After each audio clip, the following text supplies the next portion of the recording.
Buenas tardes, mi nombre es Heidi Cristina Álvarez Santos, soy de la Universidad Técnica de Manabí. El día de hoy les voy a explicar sobre irrigación del encéfalo con la asignatura de Bases Biológicas del Comportamiento con la doctora Ruth Lohr. A continuación les voy a compartir pantalla.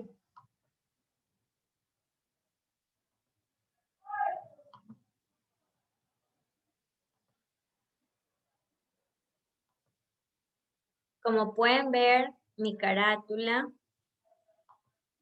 Ahora sí comenzamos con la irrigación del encéfalo. Dice que las ascendientes cerebelosas siguen siendo la tercera causa de muerte en Estados Unidos. Esto es en consecuencia, es muy importante conocer las áreas de la corteza cerebral. Por eso es muy importante. Dice, también tenemos las áreas del encéfalo. Está irrigado por dos arterias carótidas internas y dos arterias vertebrales. Es decir, que las cuatro arterias se encuentran en el espacio subaracnoideo y sus ramas se anastomazan en la superficie interior del encéfalo para formar el círculo arterial cerebral, como lo es el polígono de Wills. Como lo podemos observar, aquí están las arterias carótidas internas y acá están las arterias carótidas vertebrales. A continuación,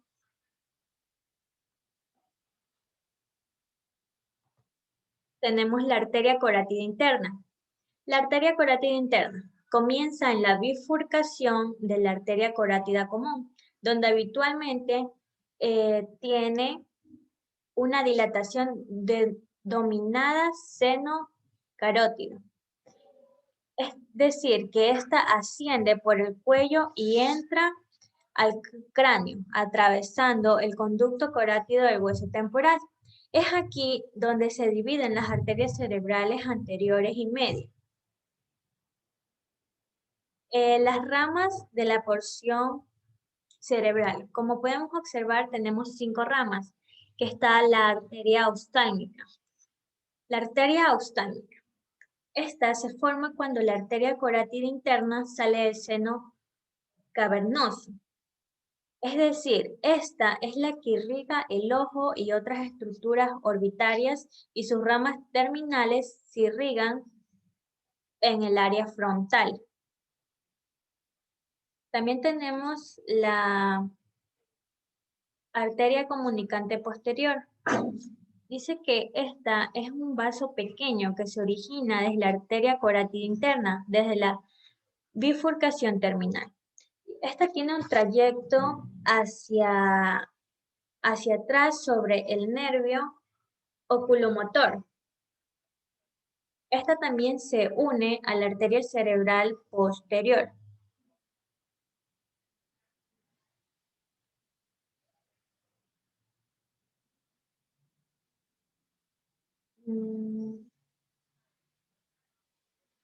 La arteria vertebral.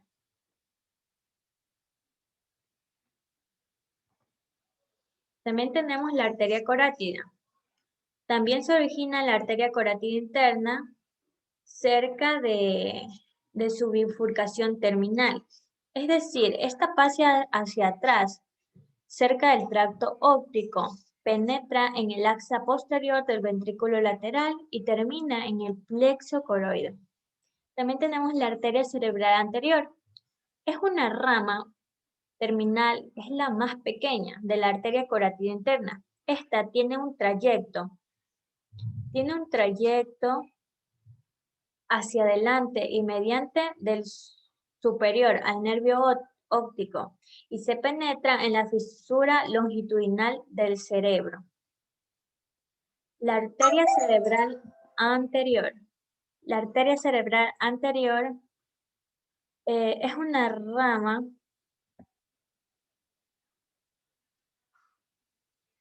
La arteria cerebral media es una rama grande de la carótida interna. Tiene un trayecto lateral en el surco cerebral lateral. Es aquí donde se penetran en el cráneo a través del agujero magno y atraviesa la dura madre. Es decir, que aquí tienen para entrar a un espacio subaracnoide. A continuación, la arteria vertebral.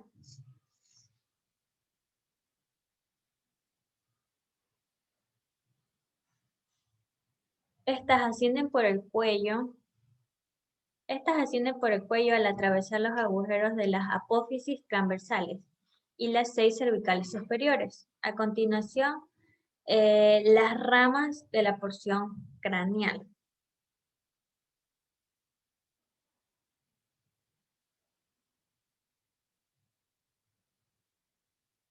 Las ramas meningia son pequeñas e irrigan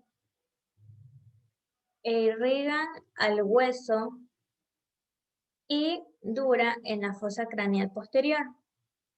La siguiente, la arteria espinal posterior. Esta puede proceder de la arteria vertebral o de la arteria cerebelosa posteroinferior. También tenemos la arteria espinal anterior. Esta arteria está formada a partir de una rama procedente de cada arteria vertebral cerca de su terminación. También tenemos lo que es la arteria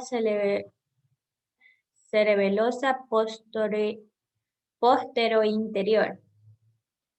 Esta es la rama más grande de la arteria vertebral. Esta sigue un curso irregular entre la médula oblongada y el cerebelo. Ya, las arterias medulares. Las arterias medulares, estas son ramas muy pequeñas que están distribuidas en la médula oblongada. Son contrario a la otra. La arteria basilar. La arteria basilar está formada por la unión de dos arterias vertebrales. Asciende por el surco en la superficie anterior del puente. Esta se va a dividir en dos arterias cerebrales posteriores. También tenemos lo que son el círculo arterial cerebral o polígono de Wills. Se encuentra en la fosa interpendicular en la fase del encéfalo. Está formado por la anastomosis entre las dos comunicantes carótidas internas y las dos arterias vertebrales. Ya, las arterias para las áreas encefálicas específicas. Tenemos lo que es el cuerpo estriado y la cápsula interna. Estas están irrigadas principalmente en las ramas centrales estriadas medial, en la lateral de la arteria cerebral media. El tálamo. El tálamo está irrigado principalmente en las ramas de las arterias comunicantes posterior, basilar y cerebral posterior. También tenemos lo que es el mesencéfalo. El mesencéfalo está irrigado por las arterias cerebrales posterior y la cerebelosa posterior y la basilar. También tenemos lo que es el puente protuberancial. El puente protuberancial está irrigado por las arterias basilar y la cerebelosa anterior, inferior y superior. También lo que tenemos la médula oblongada. La médula oblongada está irrigada por las arterias vertebrales espinal anterior y cerebelosa posteroinferior. También tenemos la correlación clínica. El cerebelo recibe alrededor del 15% del gasto cardíaco en reposo. El aporte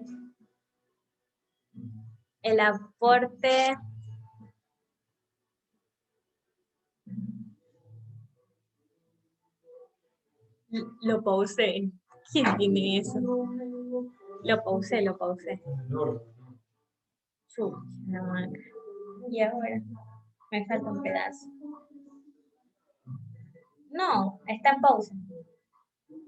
Voy bien, hasta que estoy en pausa. Es que está con música.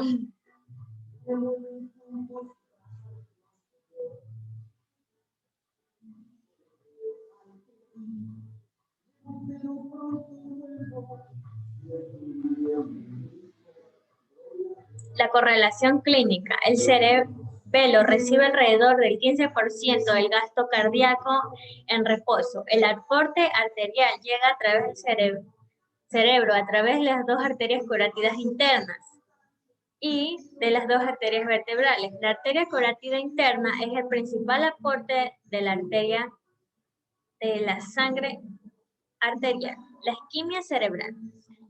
La isquemia cerebral se produce alrededor de 5 a 10 años. Es decir, si se corta completamente el flujo de sangre al cerebro. ¿Qué queremos decir con esto? Que este está regado por las arterias cerebral posterior y la cerebelosa superior y basilar. También tenemos lo que es la interrupción.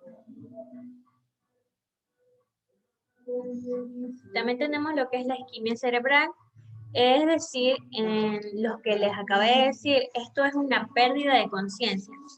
La interrupción de la circulación cerebral. Las lesiones vasculares del cerebro son muy frecuentes.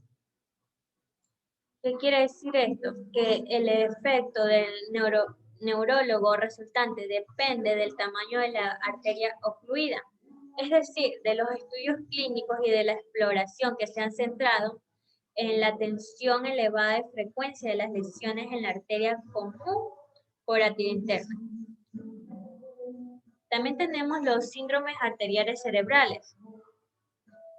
A continuación, hay 5 síndromes, que es la oclusión de la arteria cerebral anterior, la oclusión de la arteria cerebral media, la oclusión de la arteria cerebral posterior, la oclusión de la arteria carótida interna y de la arteria vertebrovascular, basilar. En la primera podemos observar que los síndromes serían una incapacidad para identificar los objetos correctos. Esto es en la oclusión de la arteria cerebral anterior. También tenemos lo que es el deterioro del torrente sanguíneo cerebral. Este puede estar irrigado por un gran número de patologías. Y las más importantes se consideran bajo los siguientes términos. La primera sería sobre las enfermedades que alteran la presión arterial. La segunda sería sobre las enfermedades de las paredes arteriales. Y también tendríamos lo que son las enfermedades que originan el bloqueo de la luz arterial.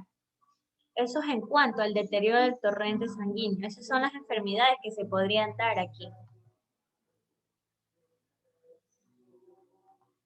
También tenemos a continuación las enfermedades que alteran a la presión arterial.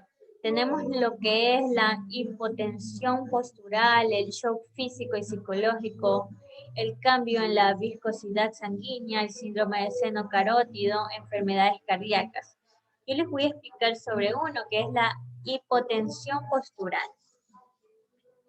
La hipotensión postural es cuando son los pacientes, aquí es cuando son los pacientes que se levantan al estar tras varios días en la cama, así que también como los soldados que se pertenecen inmóviles en periodos prolongados al sol.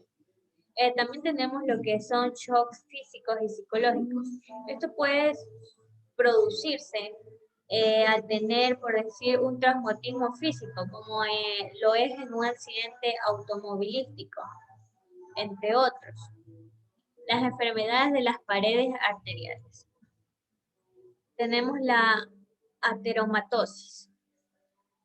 Esta enfermedad puede afectar a las principales arterias que regan en el cerebro en su trayecto a lo largo del cuello, así como lo pueden ser en el trayecto por el cráneo. También tenemos las enfermedades que producen el bloqueo de la luz arterial, como más conocido el embolismo. El embolismo. El embolismo puede producirse de dos formas, en un trombo y en un embolismo graso. ¿Qué quiere decir esto? Cuando hablamos de embolismo graso, suele producirse tras fracturas graves de los huesos largos. Y por último, les voy a dar a conocer los aneurismas cerebrales. Los aneurismas congénitos. Estos se producen en un lugar donde dos arterias se unen en el circuito arterial de Leach. También tenemos lo que son la hemorragia intracraneal. Esta puede ser consecuencia de un traumatismo o lesiones cerebrales vasculares. También tenemos la hemorragia subaracnoidea. Esta puede ser consecuencia de una atravesación o ruptura de un aneurisma congénito en un círculo arterial cerebral. También tenemos la hemorragia cerebral. Se debe generalmente a la ruptura de una arteria ateromatosa y es frecuente en los pacientes con hipertensión. Bueno chicos, este fue mi video por hoy. Muchas gracias.